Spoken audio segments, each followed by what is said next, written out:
Halo, saya Imam Farudin. Saya akan melanjutkan menjelaskan tentang metode numerik. Ini adalah bahan bacaannya. Dan kali ini kita akan bahas topik interpolasi. Ini topik yang berikutnya. Pada interpolasi, bayangkan kita punya satu set data, sebut saja data F di titik X I di titik data, ada n jumlahnya, maka dicari suatu fungsi, sebut saja Px, yang bisa mereproduksi data, dan sifat fungsi ini adalah selalu bisa mengenai data, bisa melewati titik data. Jadi berbeda dari kasus fitting. Pada kasus fitting itu dicari fungsi P yang bisa mendekati sebaik mungkin, sedekat mungkin titik data.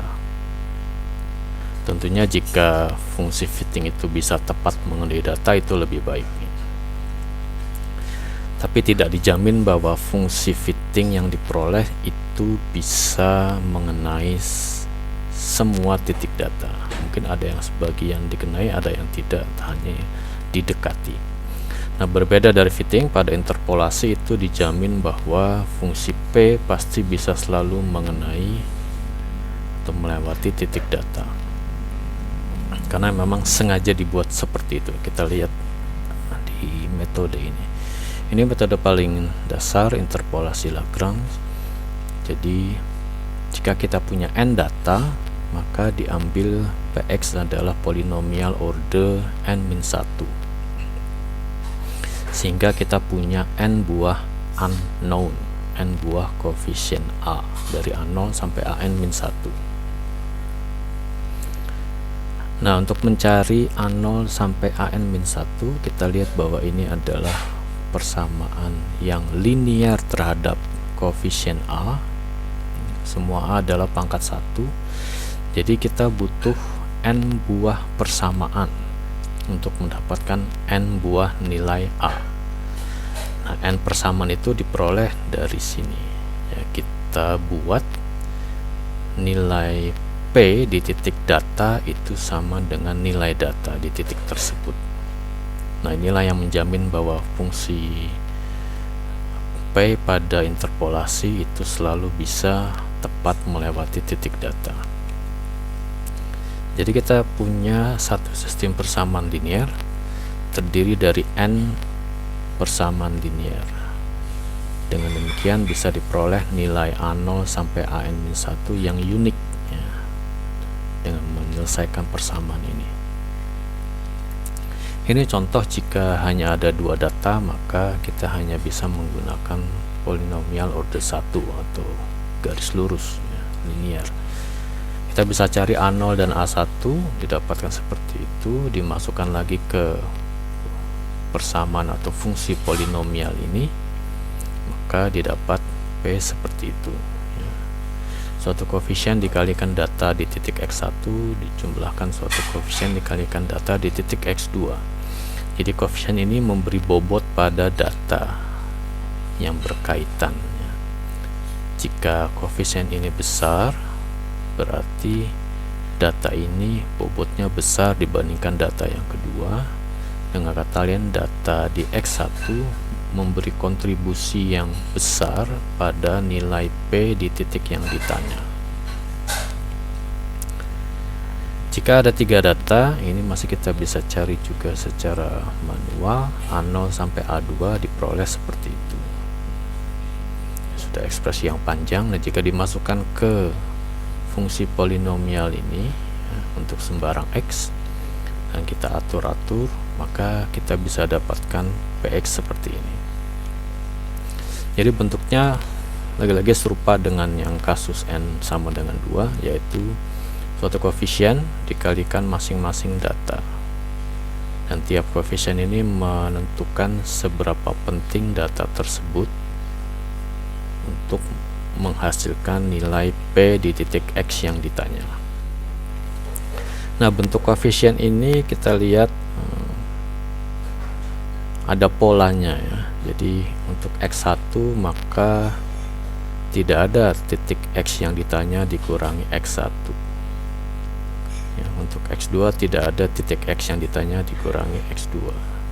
Begitu juga di sini kita lihat untuk X1 yang ada hanyalah titik yang ditanya X dikurangi X2, X dikurangi X3, tidak ada X dikurangi X1 di bagian pembilang. Sementara di bagian penyebut, semua titik data lain selain X1 itu dihitung selisihnya terhadap X1, dan di sini tidak ada X1 dikurang X1 ya, karena akan mengakibatkan singular, yaitu didapat kita tidak hilangkan suku tersebut, melainkan eksak dari A0 sampai A2 yang diperoleh di sini dimasukkan ke fungsi polinomialnya. Jadi ini eksak ya, bukan akibat pendekatan. Untuk langsung saja untuk titik data X3 juga tidak ada X dikurangi X3, dan di bawah di bagian penyebut itu adalah isinya adalah selisih dari titik data lain selain S3 terhadap X3. Nah, pola ini kita catat, dengan demikian kita dapatkan rumus umum untuk interpolasi Lagrange. Dituliskan seperti ini ya, Px sama dengan jumlah kontribusi dari seluruh data 1 sampai n itu dikalikan suatu bobot, ini disebut koefisien Lagrange, yang dihitung sebagai ini ya. Ini suatu produk ya, jadi ada banyak seperti ini dalam kurung, dikalikan. Nah, ini kecuali untuk J sama dengan I. Jadi jika kita sedang menghitung bobot untuk data pada XI, maka di dalam sini tidak ada J sama dengan I ya. Itu sudah ditunjukkan tadi di sini. Di sini tidak ada J sama dengan 1 ya. Tidak ada J sama dengan 2, tidak ada J sama dengan 3 ya. Itu koefisien Lagrange. Sekarang kita lihat sedikit sifat koefisien Lagrange ya. Misalkan titik yang ditanya itu adalah salah satu titik data, misalkan titik data XK, dan kita menghitung bobot untuk data di titik XI, maka koefisien Lagrange-nya atau bobot dari data di titik XI tersebut dihitung seperti ini. Kita ganti X dengan XK, kita dapat seperti ini. Nah, misalkan kita sedang menghitung kontribusi data di titik XI dengan I sama dengan X, I sama dengan K ya. Berarti I sama dengan K, ini kita bisa ganti dengan K, atau bisa juga K nya diganti dengan I, maka kita dapatkan ini. Apa yang kita lihat? Kita lihat bahwa pembilang sama dengan penyebut. Jadi produk ini sama saja produk 1 dikali 1 dikali 1 dan seterusnya, sehingga diperoleh nilainya 1. Nah, jika I tidak sama dengan K, I tidak sama dengan K, sedangkan J di sini ditulis tidak sama dengan I. Berarti ada salah satu suku di dalam sini dengan J sama dengan K ya. Jadi I tidak sama dengan K, I tidak sama dengan J, berarti J bisa sama dengan K. Ada satu suku seperti itu. Nah, jika J sama dengan K, maka pembilang ini sama dengan 0. Jadi suku tersebut bernilai 0, dan suku-suku lainnya dikalikan suku tersebut, karena ini produk, hasilnya adalah 0. Dari sini kita lihat sifat interpolasi Lagrange itu seperti delta Kronecker. Jika K sama dengan I, atau ini adalah titik data yang sama, L bernilai 1, jika tidak R bernilai 0. Nah, ini juga mengembalikan lagi bahwa P dengan demikian akan tepat mengenai data. Kita lihat lebih jauh tentang interpolasi Lagrange ya. Jadi dalam perumusan ini kita gunakan seluruh data. Jika ada 100 data, berarti kita punya polinomial order 99, dan ini ada 100 suku.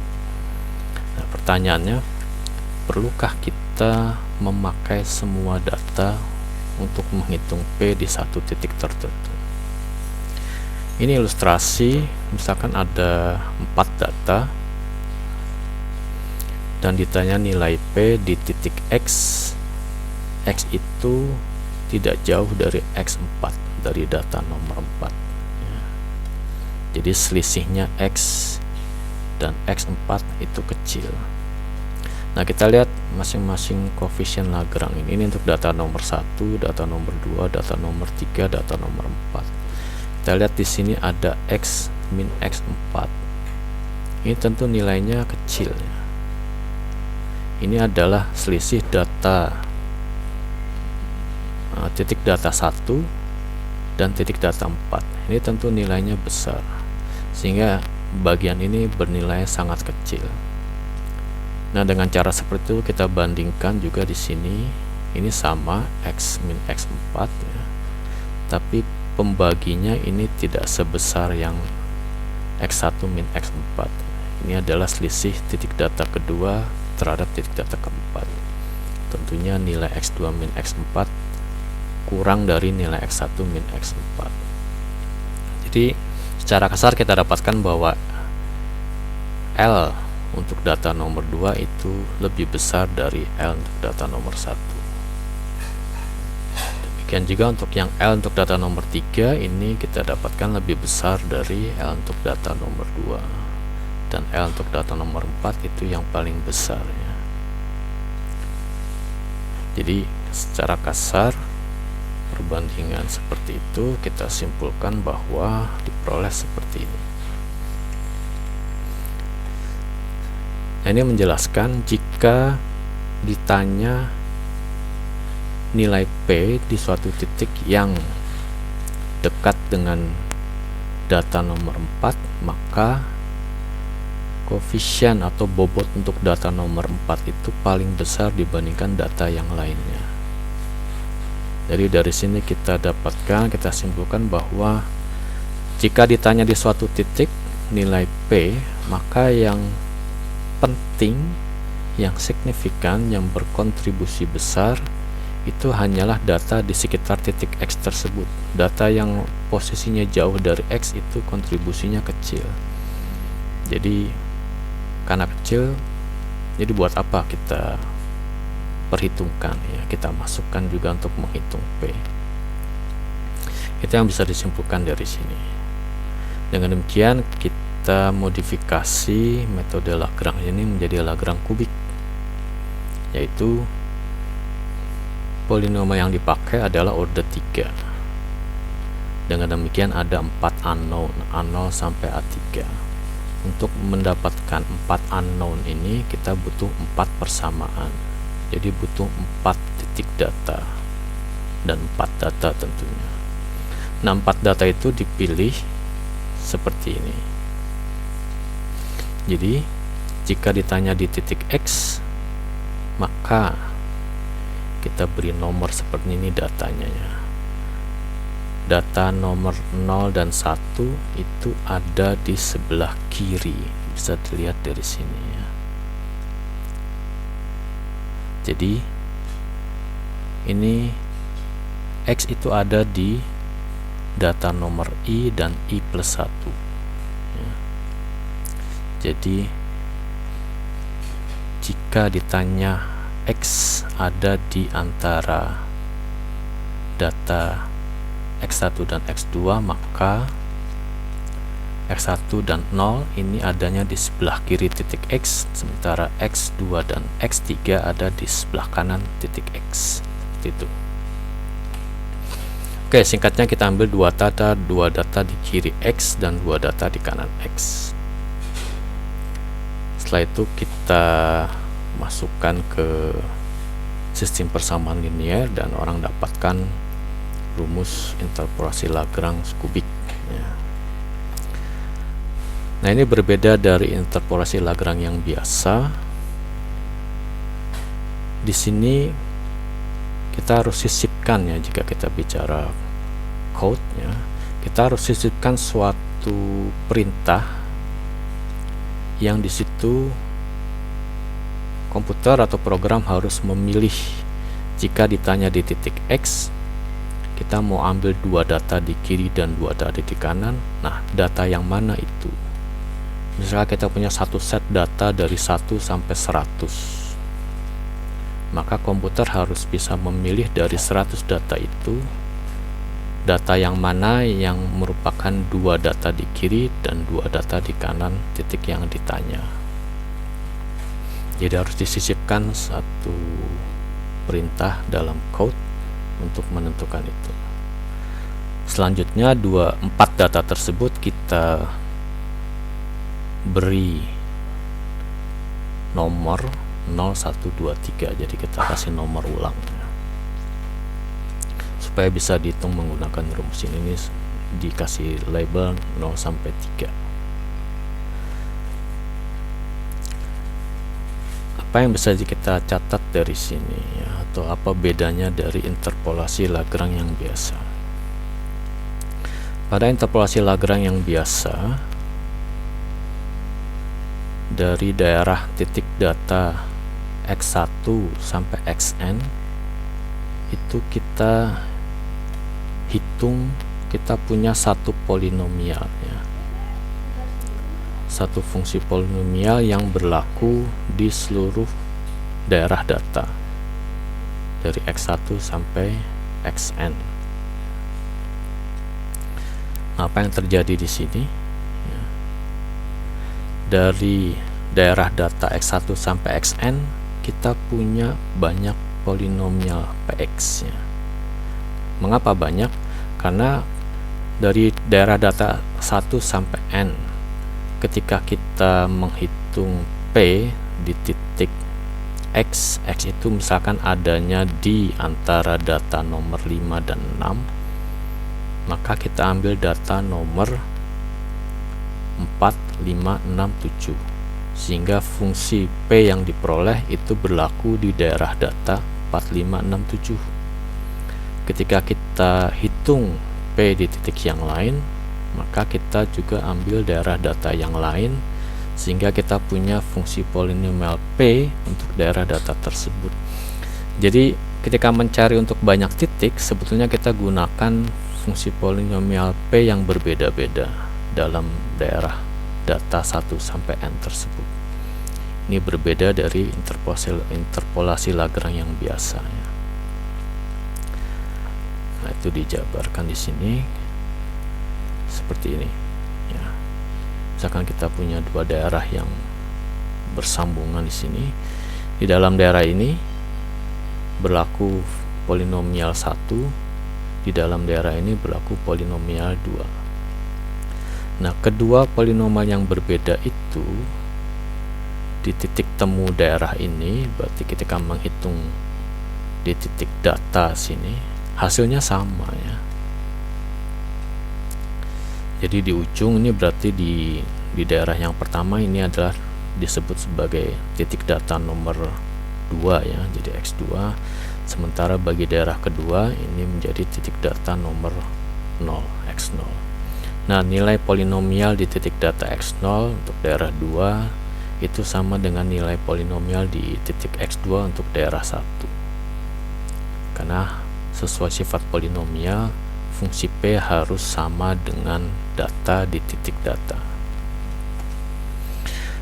Apa yang bisa kita simpulkan di sini bahwa walaupun dalam daerah data 1 sampai n digunakan banyak fungsi polinomial yang berlainan, tapi selalu fungsi-fungsi polinomial tersebut di titik data nilainya akan sama dengan data.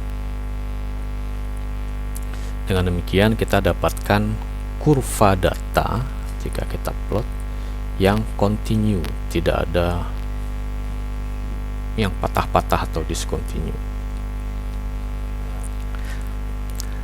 Nah, tapi meskipun polinomial di daerah 1 dan daerah 2 kontinu di titik ini, tapi tidak dijamin dengan turunan pertamanya. Turunan pertama polinomial 1 dan 2 di titik ini belum tentu sama ya.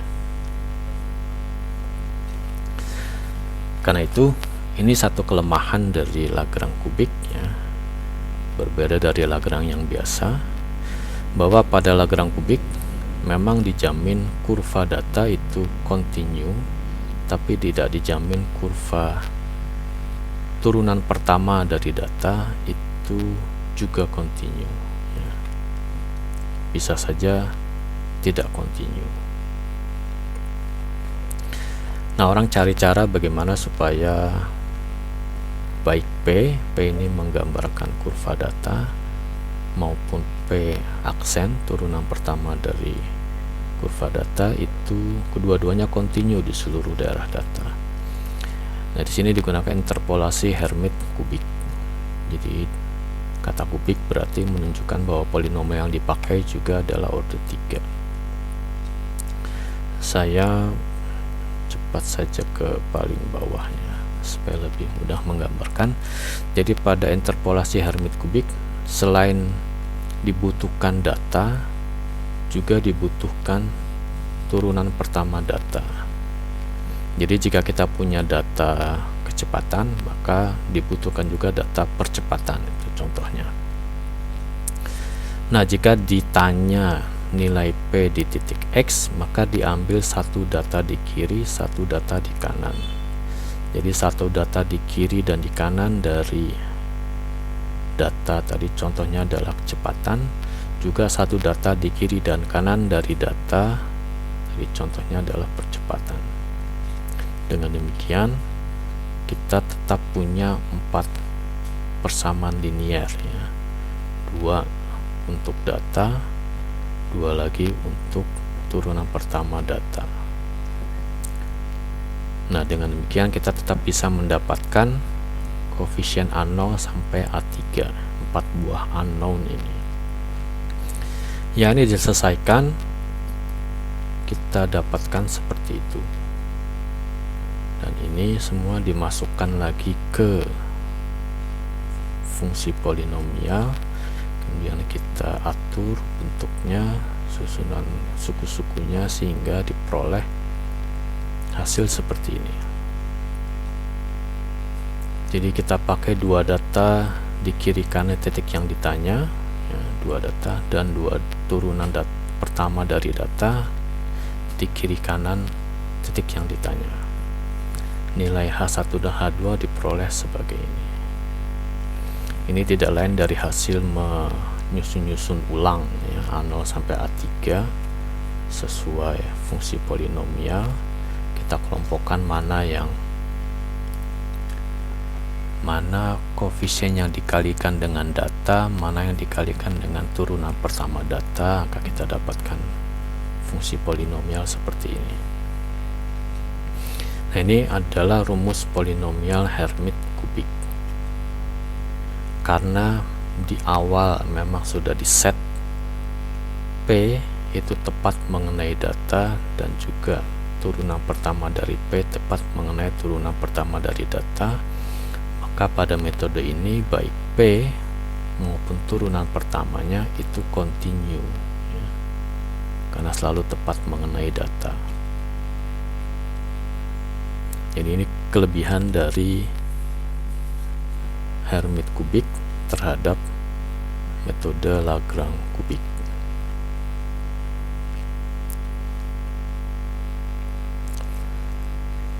Nah, metode Hermite juga bisa diterapkan untuk order yang lebih tinggi, tidak hanya kubik ya. Yaitu diperoleh rumus seperti ini ya. Jadi ini ordernya n, bukan kubik ya. Ada n buah data ya. Berarti katakanlah n/2 di kiri titik data, n/2 di kanan titik data, sehingga ordernya adalah polinomial 2n-1. Nah, koefisien H1 dan H2 diperoleh seperti ini dengan L tidak lain adalah koefisien Lagrange ya, dan L aksen adalah turunan pertama dari koefisien Lagrange. Ya, ini hanya contoh bahwa Hermite pun punya order lebih tinggi, tidak hanya kubik tapi kita bisa saja menggunakan yang order polinomial order 3 ini ya, yang kubik. Sampai di sini dulu tentang interpolasi. Terima kasih.